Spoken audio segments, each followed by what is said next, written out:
Hello, knowledge seekers. In this episode of 20-Minute Books, we are delving into The Light of Days by Judy Batalion, an enthralling narrative that shines a light on a lesser-known chapter of World War II history. Published in 2021, this work chronicles the extraordinary lives of Jewish women in Nazi-occupied Poland who rose as valiant resistance fighters. These remarkable women engaged in ghetto uprisings and undertook perilous missions as couriers, smuggling guns and supplies across enemy lines, showcasing unparalleled courage and determination. Judy Batalion brings a unique perspective to this narrative, holding a PhD in art history from the University of London's Untold Institute and possessing fluency in English, French, Hebrew, and Yiddish. Raised in Montreal, her rich cultural background and academic prowess inform her compelling storytelling. Batalion is no stranger to acclaim, having contributed to prestigious publications like Vogue, The New York Times, and The Washington Post. Her previous work, White Walls, a memoir about motherhood, daughterhood, and the mess in between, has also been well received. The Light of Days is an essential read for history buffs and anyone eager to uncover forgotten stories from World War II. Moreover, it serves as a source of inspiration, highlighting the fearless spirit of women who faced unimaginable dangers with unwavering bravery. If you're captivated by tales of heroism and resilience, this episode offers a glimpse into the lives of extraordinary women whose stories deserve to be remembered and honored.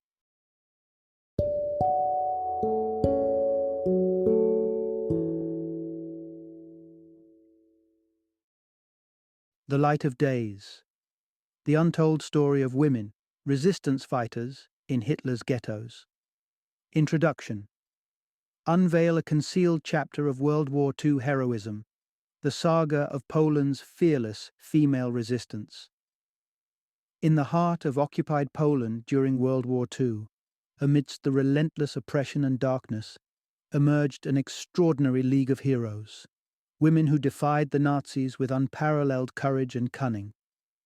Among them was Bella Hazan, a young woman whose remarkable abilities as a courier for the Jewish resistance turned her into a legend.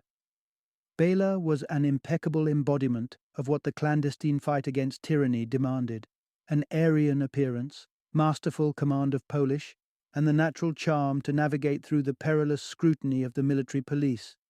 With a golden cross around her neck and a Christian prayer book in hand, she became the perfect undercover agent, moving weapons, ammunition, and money across cities, and even securing a position within a Gestapo office. The image of Bella laughing alongside unsuspecting Gestapo officers at a Christmas party remains an iconic testament to the audacity of her double life. Yet, the story of Bella Hazan is but a glimpse into the broader yet largely overlooked narrative of the valiant women of Poland's Jewish underground resistance. With men facing greater risks in traversing Nazi-occupied territories, it fell upon these fearless women to bear the mantle of smuggling essential goods, disseminating critical information, rallying support, and sustaining the flickering light of hope amidst overwhelming darkness. This narrative uncovers the reasons why women emerged as the backbone of courier operations during the tumultuous times of World War II. It delves into the origins of this resistance, rooted in the Jewish youth movements that inadvertently laid the groundwork for a formidable underground network. It also recounts the harrowing journey of a teenage girl from a small Polish village who, through her indefatigable will, evolved from a besieged inhabitant to a political detainee in the grand theater of resistance against the Nazi regime. As we traverse through these tales of unsung heroines, we resurrect from the annals of history the unforgettable saga of Poland's women in the resistance, a tale of bravery, intelligence, and an unwavering commitment to freedom, shining a light on a forgotten chapter of World War II heroism. Part 1. The Seeds of Resistance. Youth Movements in Pre-War Poland. As the shadow of World War II loomed over Europe, in the heart of Poland, a young girl named Renia Kukielka stood at the crossroads of adolescence and the stark realities of an increasingly volatile world. At 14, Renia's dreams diverged from those of her peers who aspired towards careers in nursing or medicine. Instead, she harbored the humble ambition of mastering stenography, envisioning a future within the confines of an office. Guided by the admiration for her two elder sisters, Sarah and Bela, Renia yearned to follow in their footsteps and join the ranks of the Freedom Youth Organization, drawn by the allure of its activities and the sense of purpose it instilled in its members. Her brother, Zvi, found his calling within the Young Guard, another youth movement that galvanized the energies of Poland's Jewish youth against a backdrop of growing instability. Poland's Jewish communities, with a history stretching back to the 1500s, were a testament to resilience and cultural prosperity. Cities like Warsaw and smaller towns such as Bedzin and Jedrzejao, where the Kukielkas called home, thrived as centers of Jewish life. However, the interwar period marked a time of uncertainty, exacerbated by the rise of anti-Semitism and the burgeoning Zionist movement, which presented a stark choice between enduring in their ancestral homeland or seeking a new beginning in Palestine. In response to the rising tide of discrimination, Jewish youth organizations played a critical role in fortifying the identity and morale of young Jews, offering a sanctuary that melded cultural pride with practical preparation for the potentiality of life in a kibbutz. Reflecting the diversity of Jewish thought, these groups ranged from liberal to conservative, mirroring the political landscape of the Jewish diaspora in Poland. Publications and newspapers became the lifelines of these movements, with Warsaw alone boasting 180 Jewish periodicals in Polish, Hebrew, and Yiddish. The youth, including Renia's sister Sarah, a fervent labor Zionist, traversed the country, disseminating news, fostering connections, and championing social justice through activities such as organizing training camps for children. Unbeknownst to these impassioned young adults, the friendships forged, the ideologies debated, and the networks established within these youth movements were laying the groundwork for an unprecedented test of resilience and unity. These early engagements in communal and political activism unwittingly served as the prelude to a brave and audacious struggle for survival and resistance against the looming threat of Nazi occupation. Part 2: A Harrowing Flight and the Inescapable Ghetto. The serene life of the Kukielkas in Jedrzejao was shattered in September 1939 when the German blitzkrieg tore through Poland. Faced with imminent danger, Renia and her family embarked on a desperate trek to Chmielnik, hoping to find refuge across the Nida River, a journey marked by the horrors of war and a landscape marred by death. Upon their arrival, the illusion of safety quickly evaporated as they realized Chmielnik, too, had fallen victim to the devastating onslaught, its streets bearing the grim signs of the invasion. In a chilling night spent hidden in an attic, the family witnessed acts of unimaginable bravery amidst the terror. Through Renia's eyes, we see a young Jewish boy confront the German tanks with nothing but a pistol and indomitable spirit, a poignant moment of defiance that left an indelible mark on her young mind. His act of resistance, though futile, underscored a choice to face oppression with courage, a theme that would resonate deeply in the years to follow. As the initial chaos of the invasion subsided, the Kukielkas found themselves confined within the grim perimeters of the Jedrzejao ghetto. The creation of ghettos across Poland marked the beginning of a systematic campaign to isolate, starve, and decimate the Jewish population, a grim precursor to the horrors that would unfold. Yet, within these dire circumstances, the spirit of unity and resistance among Jewish youth organizations remained unbroken.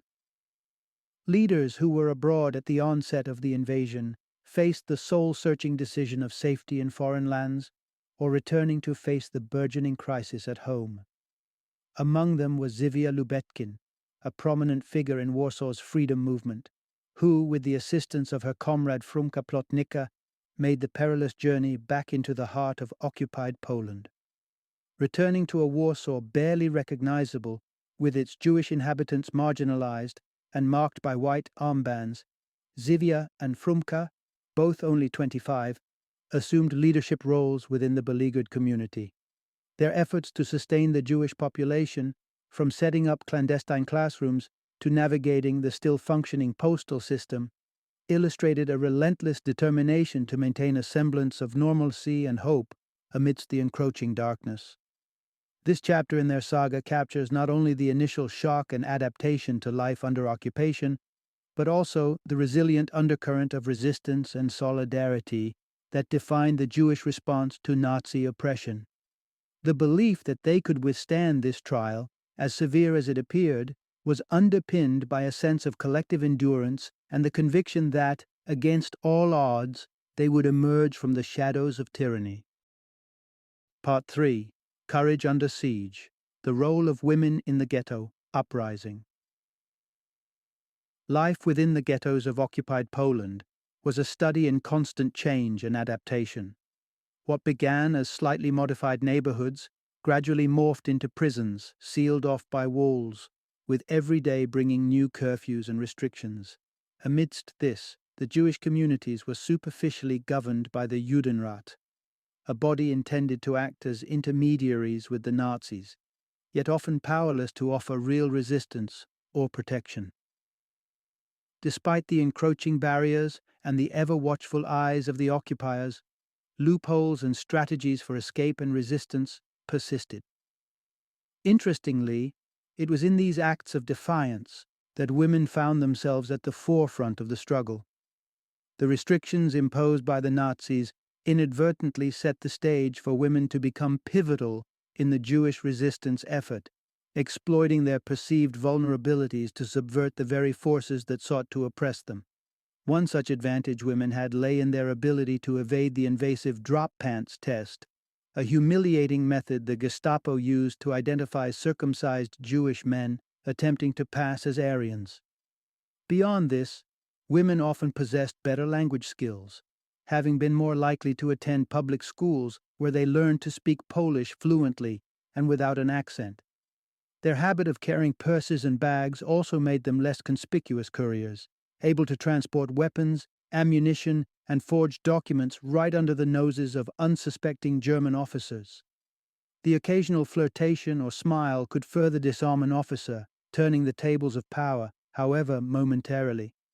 This led to the emergence of the Kashariot, female couriers who became the lifeblood of the resistance movement within the ghettos. Women like Zivia and Frumka, who already had extensive networks through the freedom movement, proved instrumental in weaving together a cohesive underground resistance throughout Poland. They orchestrated a system of fives, groups responsible for resistance activities within their locale, effectively creating a vast network of operatives under the radar of the Gestapo. Among these brave women was Renia's sister Sarah, who found herself isolated from her family at a freedom kibbutz in Bedzin amid the chaos of the German invasion. The separation of families, such as the Kukielkas, underlined the personal stakes involved in the struggle against the Nazis, driving individuals like Renia to risk everything in a bid for survival, connection, and resistance. The women of the ghetto uprising showcased a remarkable blend of intelligence, resourcefulness, and audacity. They played to the Nazis' underestimations, turning their societal roles and restrictions into weapons against their oppressors. This chapter of the resistance, driven by women who dared to stand up against seemingly insurmountable odds, remains a testament to the indomitable spirit of those who fight for freedom and justice, even from the shadows of oppression. Part 4. Escaping the Shadow of Persecution. The Jedrzejał Ghetto, amidst the summer of 1940, was a place growing ever more desperate by the day. Typhus ravaged the population, and those deemed fit were dispatched to labor camps, stripping the ghetto of its strength and vitality. The Kukielkas, among the so-called wealthiest families, found themselves uprooted once again, this time to Wodzislaw, where a harsh winter exacerbated their misery. The terror inflicted upon them reached new heights as drunken German soldiers wrought havoc in the streets, doling out death as if it were a decree from the heavens. In these harrowing times, despair grasped many, but not Renia. in the summer of 1942, with the winds of rumor hinting at an impending Aktion, a swift and brutal Nazi roundup, Renia resolved to escape. Leaving her parents was a heart-rending decision, yet at 17, she understood it was her only chance at survival. Her appearance, so akin to that of a typical Polish peasant girl, offered her a sliver of hope in the direst of circumstances. Her initial sanctuary was a Jewish labor camp where her brother found semblance of safety among the Nazis' perverse hierarchy of confinement. Here, the illusion of safety was so coveted that some willingly paid for the dubious privilege of incarceration, clinging to the hope of evading something far worse. Within days of her arrival, however, the fragile facade crumbled. The camp director, aware of the Aktion back in Władysław and Renia's name on the dreaded list, warned her of the peril. Flight was her only option. Accompanied by Jokimowicz, a friend from Władysław, Renia dashed into the dense forest, a brief sanctuary until the German police soon shattered their fleeting hope of freedom. In a moment laden with tension, Renia's fate balanced on the edge of a police officer's skepticism. Her convincing Polish and Aryan appearance spared her, but not Jokimowicz, whose life was extinguished with a single shot as they fled on the officer's cruel command. Alone, Renia wandered the wilderness, a test of survival that pushed her to her limits. Her journey eventually led her to a village train station, where amid desolation, fortune smiled upon her in the form of a lost woman's purse. It wasn't just the money it contained, nor the promise of a meal or a temporary haven it could buy. It was the passport within, a potential key to a new identity, and perhaps a new chapter of survival in the unyielding saga of war. This chapter of Renia's life encapsulates the terrifying reality of the Jewish experience under Nazi persecution, of families torn apart, of forced flights into the unknown, and of the cruel caprice of fate that could, on a rare occasion, bestow a glimmer of hope amid relentless despair. Part 5. The Journey from Fugitive to Fighter. Assuming the identity of Wanda Widuchowska, Renia embarked on a treacherous path to evade the clutches of war's relentless pursuit. With a newfound passport and a semblance of a plan, she sought refuge in Kazimierza Wielka, spurred by whispers of a Jewish presence there. Yet, the very rails that carried her towards hope also bore the threat of recognition, a fear realized when the gaze of a familiar face from Jedrzejów met hers. In a moment teeming with tension, the quiet exchange of looks morphed into whispers that chased her down the train car, whispers that branded her a Jew. Cornered by circumstances and caught between the dread of discovery and the unknown beyond, Renia faced a harrowing decision as the train chugged towards its next stop. With the specter of the military police looming, she chose the uncertainty of the leap over the certainty of capture. The fall rendered her unconscious but not defeated. Sore but unbroken, she continued on her journey, fueled by an unwavering determination to survive. Her guise as a Catholic Polish woman was not just a mask, but a mantle of survival as she navigated the grim reality of Kazimierza Wielka. Employment with a half-German family offered a precarious shelter, demanding of her the performance of a lifetime, to live and pray as one of their own. The toll of this duplicity was immense, yet it shielded her from the grasp of persecution, if only momentarily. In the shadows, Renia reached out to her sister Sarah, tethering her hope to the fragile lines of correspondence that traversed a war-torn landscape. The reunion that followed was a brief respite in the storm, bringing the sisters together against the backdrop of unthinkable adversity. Yet, the solace found in their togetherness was pierced by the harrowing words of their parents, a final farewell that laid bare the depths of despair and abandonment faced by those caught in the war's merciless grasp. It was within this crucible of loss and survival that Renia's heart underwent a metamorphosis. The anguished farewell from her parents, transcending the lines of their last letter, became the anvil upon which her resolve was forged. No longer just a fugitive of war's chaos, she emerged with a heart steeled by hardship and a spirit ignited by the flames of resistance. Thus began Renia's transition from a victim of circumstance to an active participant in the fight against oppression, marking her journey as not just one of evasion, but of defiance and determination in the face of overwhelming odds. Part 6. The Flames of Rebellion, Armament and Alliance. When Renia set foot in Bedzin during the somber autumn of 1942, the undercurrents of defiance had already converged into a formidable force of resistance. The integration of the freedom movement and the Young Guard, along with burgeoning ties between Bedzin and Warsaw, heralded the inception of the Jewish Fighting Organization, or ZOB, a beacon of hope and rebellion against the encroaching darkness of oppression. The genesis of ZOB. In the summer of 1942 was born out of necessity and a grim awakening to the harrowing reality of the Holocaust.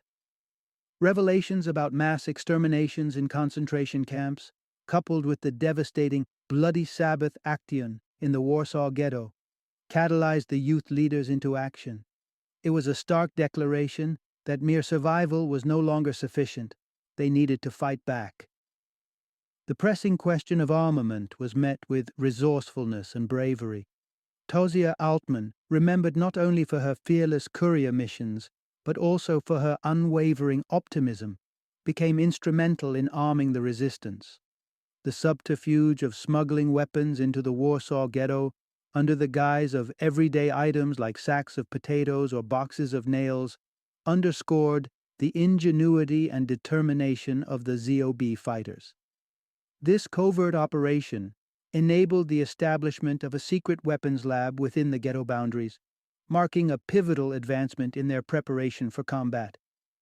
As the ZOB strategized amidst continuous Nazi actions, the debate on the nature of their response intensified. While some advocated for immediate martyrdom through isolated attacks, leaders like Zivia emphasized the need for an organized, impactful uprising, one that would resonate beyond the confines of the ghetto walls. Parallel to these preparations, the spirit of resistance was alight in Bedzin, stoked by Frumka and reinforced by the activism of comrades like Renia and Sarah. However, it was in Krakow, under the nose of the Nazi regime, where the resistance struck a significant blow. Hella Schuper, a fearless Kashariot hailed for her beauty and courage, managed the audacious feat of smuggling rifles and ammunition into the city, facilitating targeted assassinations of Nazi officers by ZOB members. The escalating series of operations culminated in an unprecedented act of defiance on December 22, 1942. Orchestrated in collaboration with the Polish Communist Party and spearheaded by the once ostracized poet Gola Mira, this bold strike, dubbed the Christmas Surprise, saw grenades hurled into a cafe frequented by German soldiers, claiming the lives of at least 7 Nazis. Through cunning, courage, and a unified spirit of rebellion, the Jewish resistance transformed from a dispersed network of fighters into a formidable opponent, signaling a stark message of defiance that resonated far beyond the ghetto walls. The formation of ZOB and the daring operations that followed not only marked a significant chapter in the resistance movement, but also underscored the resilience and indomitable will of those who stood against tyranny with arms in hand. Part 7. From Sparks to Flames, the Warsaw Ghetto Uprising. In the early months of 1943, the Jewish Fighting Organization, ZOB, in Warsaw, had swelled in numbers and in resolve. Their daring posturing through posters that blanketed the city revealed a staunch declaration. Harm against the Jewish community would be met with fierce retaliation, irrespective of the perpetrator's identity. This bold stance, alongside targeted actions against collaborating Judenrat and militia leaders, solidified the ZOB's position as a formidable force within the Warsaw Ghetto, commanding respect from its inhabitants. The gears of resistance had been set in motion, culminating in an unprecedented defiance against the Nazi oppressors during the First Warsaw Ghetto Uprising. Originally planned for January 22nd, the uprising was preempted by an unexpected Nazi action on January 18th, leading to an immediate and visceral response from the Zob fighters. Captured but undeterred, they unleashed a surprise attack against their captors in the town square, marking the beginning of a new chapter in the struggle for freedom. Simultaneously, Zivia and her band of insurgents orchestrated an ingenious ambush, leveraging makeshift weapons against the German forces with unexpected success. The outcome was staggering.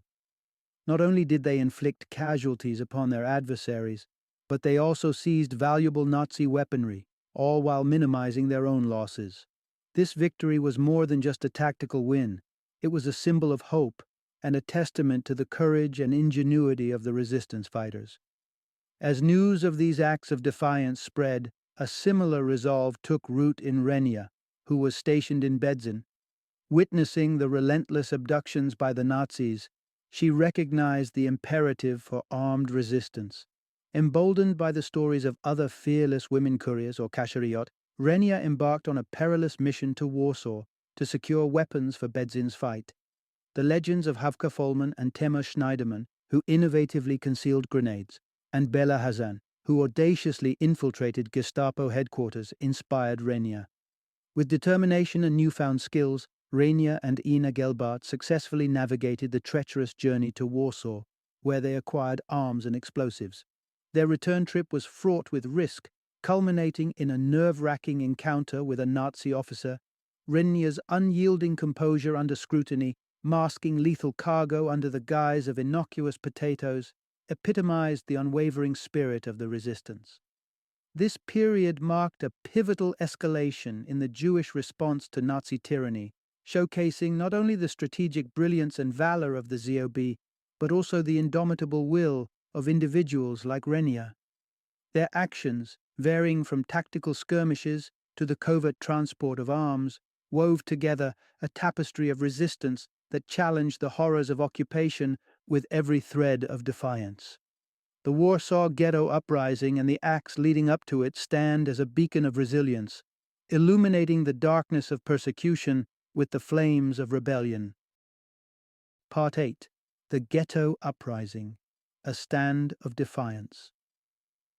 On April 20th, 1943, the world's gaze was trained on Warsaw, where the Jewish fighting organization, ZOB, prepared to mar Adolf Hitler's birthday with an unprecedented act of rebellion. Despite being caught unaware by a Nazi action just days earlier, the fighters' resolve only solidified. The time for their large-scale uprising had unmistakably arrived. Armed with a bolstered arsenal courtesy of Poland's Home Army and other sympathizers, the ZOB had transformed into a formidable force. Their innovation within the confines of the ghetto had yielded Molotov cocktails and explosives, the latter ingeniously hidden under the streets, lying in wait for the enemy. The subsequent ambush on the Nazi forces was both symbolic and strategic, causing chaos within the ranks of the 2,000 strong invaders and temporarily halting their advance. The night reverberated with the celebration of this initial triumph, marking a watershed moment of resistance against tyranny. However, the elation was short-lived as the Nazis resorted to a scorched earth strategy, systematically setting the ghetto ablaze and forcing the resistance into subterranean shelters. The ensuing weeks saw relentless assaults that diminished the ZOB's ranks and pushed the survivors to the brink of despair. Zivia, one of the movement's key leaders, narrowly evaded death, her survival tinged with the guilt of leaving comrades behind as they sought a harrowing escape through the sewer systems beneath Warsaw. In the aftermath, a fraction of the original fighters found fleeting safety in the forest, carrying with them the weight of lost friends and the unbroken spirit of resistance. Notably, over 100 women played crucial roles in the uprising. Among them, Nyuta Teitelbaum, a figure of valor and vengeance within the communist Spartacus group. Known as Little Wanda with the Braids, Nyuta's daring exploits against the Gestapo cemented her legacy as a fearsome and formidable assassin, challenging the oppressors with every breath. The Ghetto Uprising of 1943 stands as a monumental chapter in the annals of resistance, embodying the indomitable will of a beleaguered community fighting against insurmountable odds. Each act of defiance, each life sacrificed, illuminated the darkened skies of Warsaw with the enduring light of hope, courage, and an unyielding resolve to stand against the face of evil. Through their unwavering stand and ultimate sacrifice, the fighters of the Warsaw Ghetto Uprising etched their names into the heart of history, not as victims but as valiant warriors in the fight for dignity, freedom, and justice.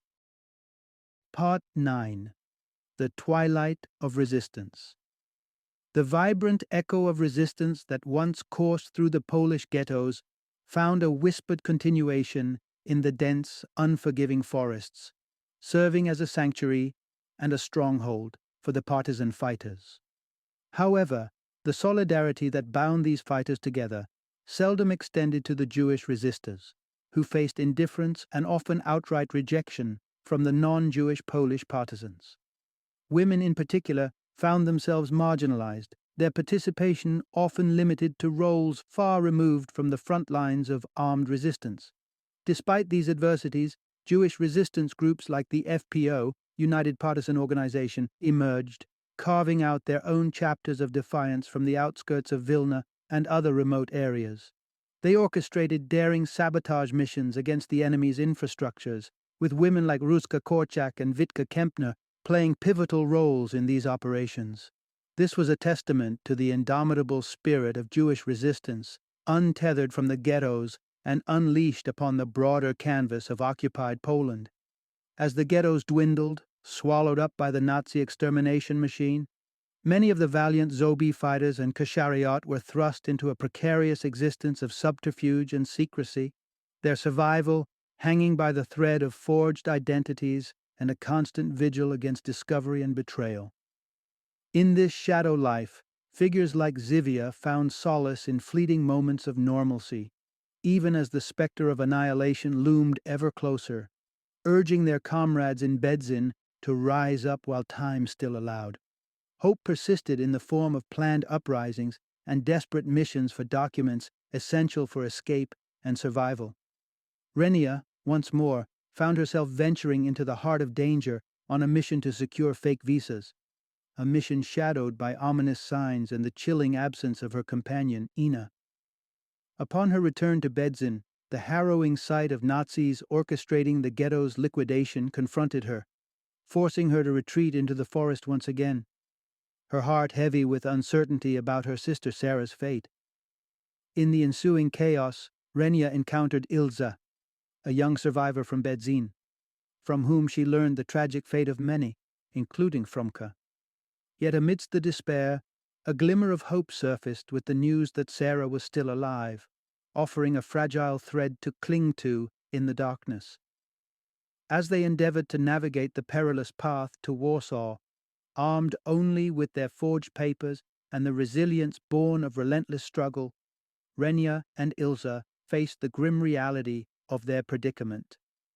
The very documents that symbolized their hope for survival would ultimately betray them, a poignant reminder of the fragility of life and resistance in the face of an overwhelming force. Thus, the twilight of resistance flickered in the deepening shadows of war, a story of courage and despair, of battles fought in silence and in uproar, and of the relentless pursuit of freedom and dignity against the backdrop of history's darkest hour. Part 10. A Harrowing Journey to Liberation. Renia's intuition had warned her of the perils of two people using documents crafted by the same hand, prompting her and Ilza to separate on the train. Yet, their precautions fell short in the face of experienced guards skilled in detecting forgeries. Captured and subjected to relentless interrogation, Renia clung to her fabricated identity with unwavering conviction, even as violence was meted out in an effort to break her spirit. Her staunch denial in the face of brutal assault exemplified an extraordinary resilience, a determined refusal to yield to her captor's demands. Transported to the Katowice prison, Renia and Ilza grappled with the grim realization of their situation, contemplating the depths of despair and considering the final escape from their torturous reality. The subsequent interrogation, a brutal ordeal of physical abuse at the hands of the Gestapo, only solidified Renia's resolve. Even when faced with execution, she remained steadfast, choosing potential death over betrayal of her cause or her comrades. Miraculously surviving the Gestapo's ruthless methods, Renia's fate took an unexpected turn within the walls of Mislowi's prison. It was there, amidst the bleakness of confinement and the torment of uncertainty, that a sliver of hope emerged through a correspondence facilitated by a sympathetic guard. Sarah's message, a beacon amidst the darkness, outlined a daring plan for escape, a testament to the resilience and unbreakable bond of those united in resistance. The meticulously orchestrated escape, fueled by courage and desperation, marked the beginning of Renia's arduous trek towards freedom. Weak from her ordeal yet driven by the unyielding desire for liberty, she traversed treacherous terrains, the distance to safety amplified by her physical frailty and the biting cold. The decision to part ways at the border, with Sarah staying behind to aid their comrades, underscored the immense sacrifices borne by those entrenched in the fight against oppression. Renia's subsequent journey to Budapest and her efforts to secure passage to Palestine represented not just a personal triumph over the forces that sought to extinguish her light, but also a poignant tribute to the tenacity of the human spirit in the face of abject despair. Yet, the absence of a final reunion with Sarah imbued her story with a bittersweet resonance, a poignant reminder of the cost of survival amidst the cataclysm of war. This narrative, etched in the annals of resistance and resilience, stands as a testament to the enduring power of hope, the unbreakable bonds of sisterhood, and the unwavering commitment to freedom, evoking a profound admiration and reverence for the incredible journey of those who daringly navigated the perilous path to liberation. Final summary. Arriving in Palestine on March 6, 1944, was a moment Renia Kukielka could scarcely have imagined during the darkest days of her struggle for survival. At the tender age of 19, having faced countless brushes with death, her journey from the depths of despair in occupied Poland to the relative safety of Palestine was nothing short of miraculous. Alongside her, other valiant female comrades, including Zivia, forged their own paths to survival against unimaginable odds, carrying with them the scars and memories of their harrowing experiences. Zivia, having endured the tempest of war and resistance in Warsaw until its liberation by Soviet forces, also found solace in the sanctuary of Palestine. Yet the weight of survivors' guilt shadowed her, a silent testament to the sacrifices and losses endured in the fight for freedom and dignity. The tales of their courage, resilience, and indomitable spirit, once celebrated and widely shared, gradually receded into the background, obscured by the passage of time and the tumult of post-war reconstruction. Renia's remarkable story, documented as part of a broader narrative on women's experiences in the ghetto, was published in 1947, offering a glimpse into the extraordinary lives of those who resisted tyranny with every fiber of their being. Yet as the years passed, the profound contributions of these women to the tapestry of resistance and their undying commitment to the cause of freedom seemed to fade from collective memory. In the land of Palestine, amidst the nascent stirrings of a new beginning, Renia, Zivia, and their fellow survivors carried forward not just the legacy of their fallen comrades, but also the enduring hope for a future where the horrors of the past would never be repeated. Their journey from the shadow of oppression to the light of liberation remains a powerful reminder of the strength of the human spirit and the unyielding resolve to seek justice and peace, even in the face of overwhelming adversity.